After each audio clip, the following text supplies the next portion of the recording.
एक ही देश, एक ही सरकार, एक ही व्यवस्था, फिर दो राज्यों में इतनी अलग कहानी क्यों? ये सवाल आज उत्तर प्रदेश के लाखों ग्राम रोजगार सेवकों और मनरेगा कर्मियों के मन में गूंज रहा है।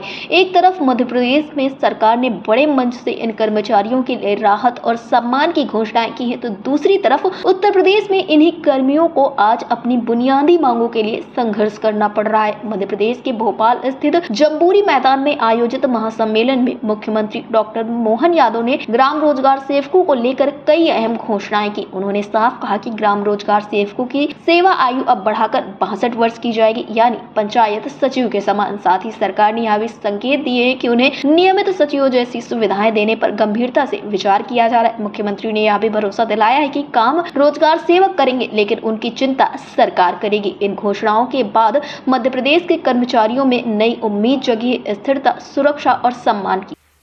जब आपको काम करने का टारगेट देते हैं, काम देते हैं, तो काम आप करो, आपकी चिंता सरकार करेगी, आश्वासन हम आपको दे रहे हैं।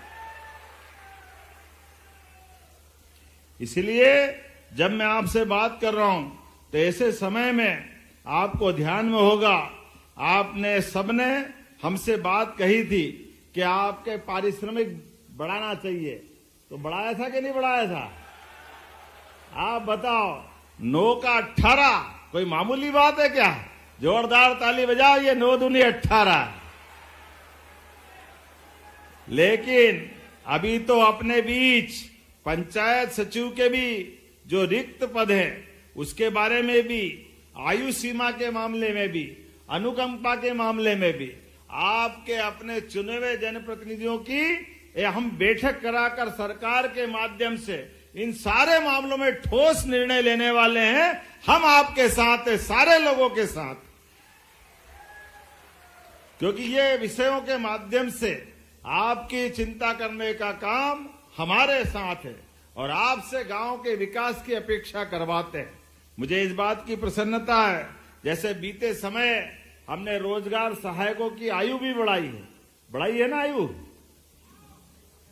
है 62 साल।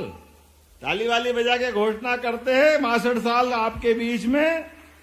और कई प्रकार के काम बोलने के लिए तो बहुत कुछ है, लेकिन सच में आज मुझे जाने के लिए यहां से अब लखनऊ भी निकलना रहेगा, लेकिन आज तो आपके प्रेम के कारण से आए। ऐसे में माता बहनें भी जो आपके रोजगार सहायक है, उनके जीवन में भी प्रसूति अवकाश, मातृत्व अवकाश, ऐच्छिक अवकाश, पुरुष ग्राम रोजगार सहायक को भी 15 दिन का पिता बनने का भी अवकाश, ऐसे बहुत सारे विषय हम लगातार आगे बढ़ के कर रहे हैं। और ऐसे में कोई कारण से आपराधिक प्रकरण भी बन जाए किसी रोजगार सहायक पे और वो निर्दोष सिद्ध हो, तो पुनः सर्विस में लेने की गारंटी भी हमारी सरकार के माध्यम से हम देने की घोषणा कर रहे हैं। जब कोई अपराध नहीं किया तो फिर काहे के लिए बाहर करना? आज जीवन में कोई काम मिला है तो उस काम के लिए सबसे पहले आपके हितों के साथ सुरक्षा, सम्मान को गांव के विकास के साथ जोड़ करके देखने की दृष्टि हम लोगों ने प्रारंभ की है। आज जब मैं आपसे बात कर रहा हूं तो आपको बताना चाहूंगा, लगातार एक के बाद एक ऐसे कई सारे काम हम कर रहे हैं। लेकिन सच में आज तो हम आपके बीच, इतनी गर्मी में आप दूर दूर से आए, मैं आपका अभिनंदन भी करता हूं, स्वागत भी करता हूं। लेकिन वहीं उत्तर प्रदेश की तस्वीर इससे बिल्कुल अलग नजर आती है। यहाँ ग्राम रोजगार सेवकों और मनरेगा कर्मियों की लंबे समय से चली आ रही समस्याएं अभी तक जस की तस बनी हुई है। समय पर मानदेय न मिलना, वेतन में अनियमितता और नौकरी की असुरक्षा जैसी समस्याएं लगातार उठाई जा रही है। कर्मचारी संगठनों का कहना है कि वे बार-बार ज्ञापन पत्र देते हैं, प्रदर्शन करते हैं, लेकिन उनकी आवाज सरकार तक ठीक से नहीं पहुँचती है। कई बार प्रदर्शन करने पर संगठनों पर कार्रवाई की शिकायतें भी सामने आती है, जिससे नाराजगी और ज्यादा बढ़ जाती है। ऐसे में बड़ा सवाल यही उठता है कि जब केंद्र और दोनों राज्यों में एक ही राजनीतिक व्यवस्था यानी कि डबल इंजन सरकार का दावा किया जाता है, तो फिर नीतियों में और व्यवहार में इतना बड़ा अंतर क्यों दिखाई दे रहा है? क्या कर्मचारियों की समस्याओं को लेकर प्राथमिकताएं अलग अलग हैं, या फिर सिस्टम के अंदर ही संवाद और संवेदनशीलता की कमी है? उत्तर प्रदेश के ग्राम रोजगार सेवकों की यही मांग है कि उन्हें भी समान कार्य, सम्मान, समय पर मानदेय और सुरक्षा मिले, जिसकी बात दूसरे राज्यों में की जा रही है। अब देखना ये होगा कि आखिरकार उत्तर प्रदेश सरकार सरकार भी